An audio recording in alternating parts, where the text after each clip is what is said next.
I think the key issue here is the funding. So our public services are funded by the Welsh Labour Government in Cardiff, who get a good deal from the UK government.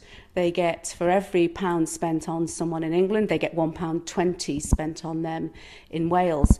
The problem we've got with all our public services is the Welsh Labour Government in Cardiff take a slice from that, and they don't prioritise housing, education, health, infrastructure high enough. So that money actually isn't coming down to the council.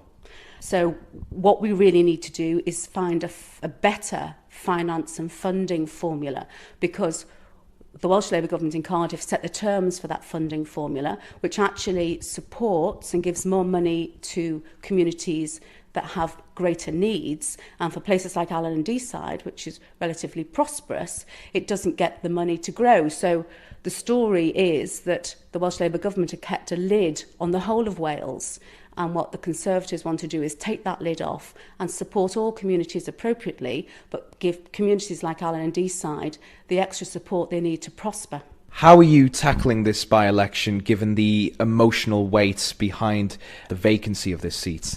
We've tackled it in a very sensitive way. We don't want to cause any concern on the doorstep. For the first few weeks, the mood was a little bit low. But since the polling cards have arrived on people's doorsteps, people are getting quite excited.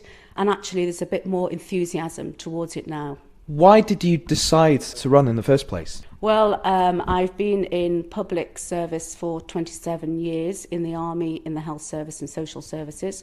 And for the last 11 years, I've been a social worker in Flintshire, a hospital social worker and an older people's social worker.